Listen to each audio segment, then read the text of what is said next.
Does anybody else want to make any comments or ask any questions? Go ahead. We had a little discussion on the way over, and Wade talked about developers shouldering more of the cost of this. And that's something the county has not put out an assessment on undeveloped properties. So typically, like in Santa Barbara, a developer, if he wants to get a project in, has to build a public park or give up something. We don't have any of that here. So he's suggesting that we might petition our authorities or whatever, I don't know. Well, I didn't even go that far, but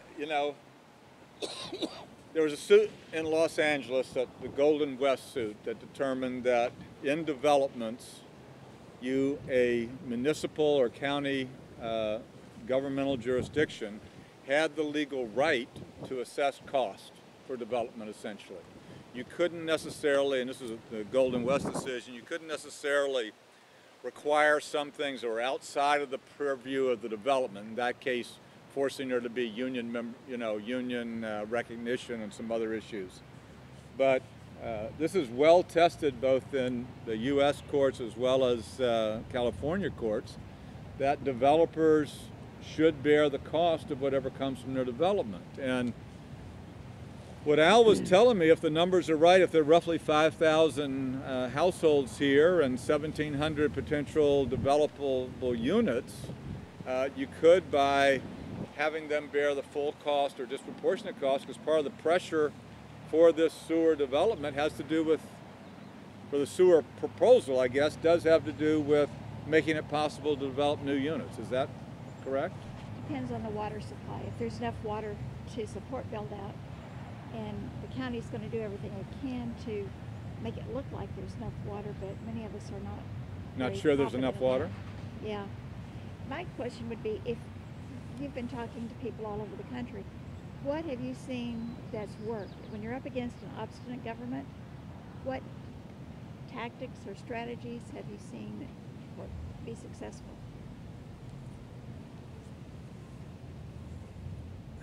And people have to organize. There has to be a process to come up with some sort of consensus that allows collective action. Certainly many people have been most successful, and I say this, the reason I'm hesitating is in some ways I'm afraid you've tried a lot of these things already. So, there's nothing worse than pissing into the wind. That's true. But many people have been able to change these kinds of projects through direct petitioning initiatives, electing different people, and a number of other things. Now, we even tried that. Yeah, no, that's what I'm saying. Okay, here's the win. So I know you've tried all those things, but that's why trying to think of something different, it occurred to me you need to focus perhaps more on the cost issue and how to more equitably bear that cost, because in real truth, I'm not sure if developers had to, everything about development in the U.S. right now is subsidized. That's the truth. So if you really talked about the real cost, soup to nuts, of what development would be in this community and them bearing their share for this change, I'm not sure what development ends up happening. The bottom line is we don't need a sewer. We do not need a sewer. That's what I've heard. We have functioning septic tanks here. We have sand below, and there's no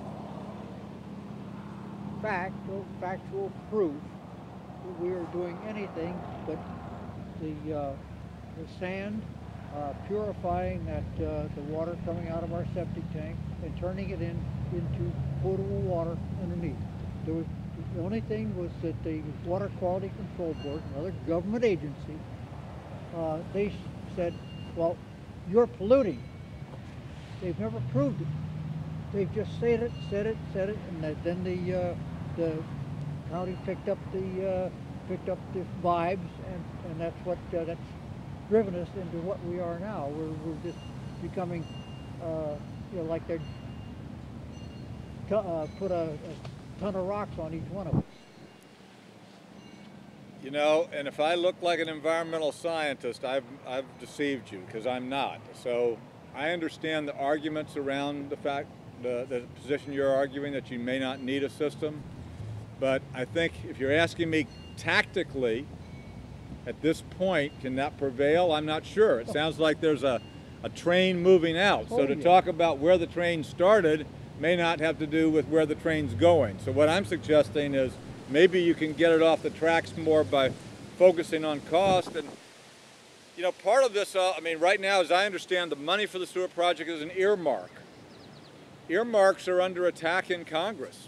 Republicans, Democrats, I mean, I don't know what's going to happen to the next budget next year. That money may, you know. Well, everybody hates everybody else's earmarks. Yeah, so, I mean, you never know what could happen to that earmark, and if that earmark didn't exist, I'm not sure what happens to this project. So it may be that being able to put the conversation on a different axis about how the costs are shared and who shares it may give you a way to reintroduce the question of whether or not this is needed at all, and if it isn't, or is there a cheaper system, which I also understand was never really considered. I wonder, Wade, we've been doing this for many years.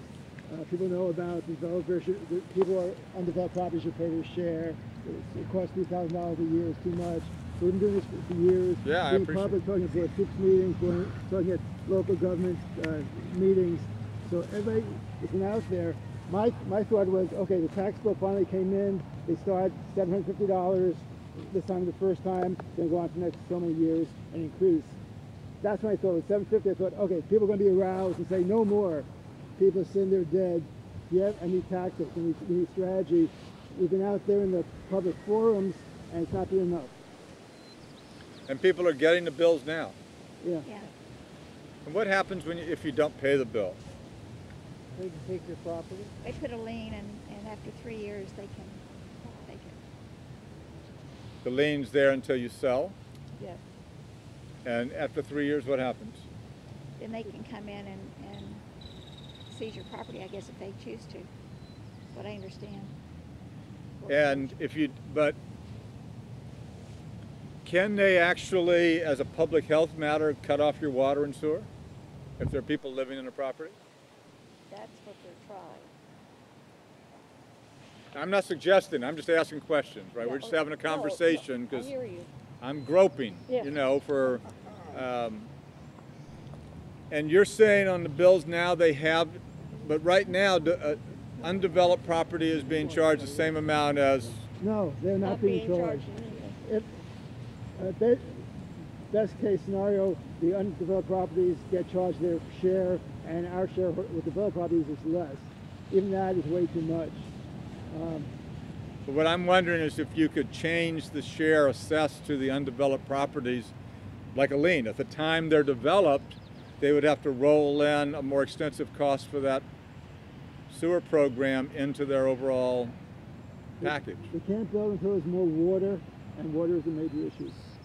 Plus saltwater intrusion, which is creating a loss of potable water that has to also be addressed before we lose all of our potable water, and we only have one basin. So it's a compounding of problems. And is this proposal meant to deal with any of those other issues? It's No. it's So- purported to, but it doesn't.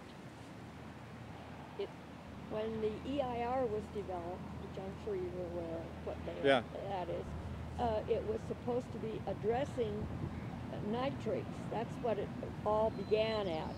But it has subsequently sort of rolled in to also water, period. So they take and consider not only nitrates, but saltwater intrusion. And with that having been said, it is going to exacerbate the cost because it has to be addressed one way or another. And if they can't address it for this basin, then they're going to try either import or have a treatment facility like saltwater desal and that sort of thing. But then there are costs to that are exorbitant. So, you know. And when they talk about the exorbitant cost, is there any notion of how that would be paid for? The Come out public, about- Well, you can't believe a community this size could pay an unlimited. That's our. they're trying to drive us out. Yeah. Yeah, they are trying to drive us out. I mean, they have a different agenda than the people have. They want to get nacimiento. They have big money in nacimiento water, in outside water. They want to pipe it in, drain our water, and then, oh, we have no water. We have to use their county water. They get taxes when people leave their houses. They don't have the same issue if people want to stay in their homes. They have actually the opposite stuff, unspoken agenda, of course. The county has a big water project for communities that are short water, and it's underfunded, so they need more subscription to pay for. Is there any way to, I know y'all have done some of these petitions before successfully. Is there any way, in the same way you can pass petitions here, living wages, whatever, is there any way to produce a successful initiative act that would cap the cost to individual families? We've tried, we asked in the beginning if cost would be capped, and we were told no. Well, I know they're not willing to cap the But what cost. would you Can say you cost? vote? Would it be a legal measure to vote a cap? Yeah, my wife's been thinking about that really actively, and theoretically, we could. Where is she? We need her here now. Send me. So it's a potentially doable thing. What's happened in the past and what makes us hesitate is that there was a 218 vote, an assessment vote. People voted for it largely because people were scared. The water board says, hey, we're going to fine you $5,000 a day. We're going to fine you out of your house if it doesn't pass. But we're just describing what's happening. Vote any way you want. A lot of blackmail kind of stuff. Yep. So people feel that even now. And plus a lot of the propaganda is coming from the county against it. So I'm not clear we can get a majority even for the initiative. And then the initiative, then you still have to have the election after that. And I'm not sure we could do that. In theory, that's good, but I'm losing faith in Well, let's people. not erase it from the list then, Yeah. because it does deal with one issue people keep talking about, which is what do you define as permissible or affordable in terms of this project? And back to your question, my New Orleans buddy, maybe if you force the cost so that you have to evaluate other opportunities, you change the whole paradigm of what the project is and what it might be. I don't know.